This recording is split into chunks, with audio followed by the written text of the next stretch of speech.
Ya karena tadi ketika unboxing belum aku aktifkan fitur stabilisnya ya, padahal di sini kan udah ada kamera yang sudah dilengkapi dengan OIS, jadi stabil seperti ini.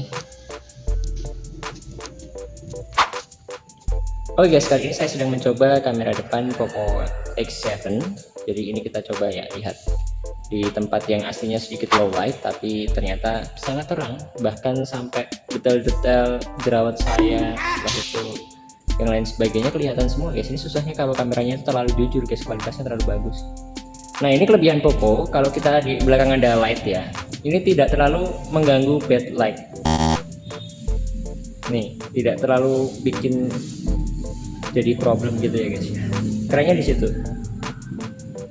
Ya sekarang kita mencoba di outdoor ini dengan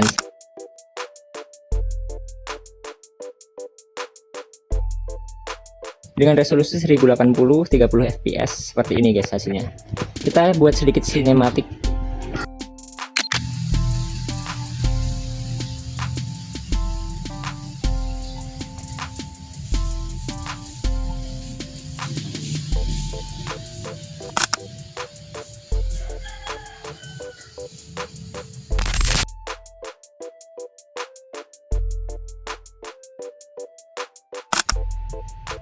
Hasil videonya saya suka banget guys, keren.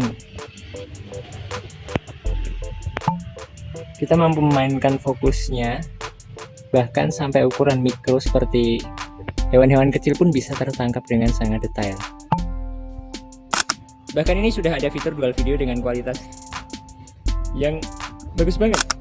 Oh my god, ini benar-benar recommended buat para konten kreator. Meskipun kamera depan ini tidak terlalu stabil karena memang tidak ada OIS maupun ACE nya guys, tapi lihat coba ini yang ini kan kamera utama itu sudah dilengkapi dengan OIS. Ini saya sambil jalan loh guys, tanpa satu tangan, tanpa saya usahakan untuk stabil. Dan kita coba ke atas langit. Wow, detail sekali guys.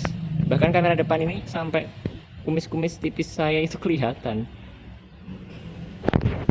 Oke, recommended banget ini buat, mohon maaf berisik ya karena ini samping jalan raya. Ya saya rasa sedikit review kita POCO X7 kali ini. See you nonton next video. Semoga bermanfaat ya guys ya. Silahkan request dan komennya. Semoga ini bermanfaat. See you nonton next video. Don't forget to subscribe and like. See you soon guys. Goodbye.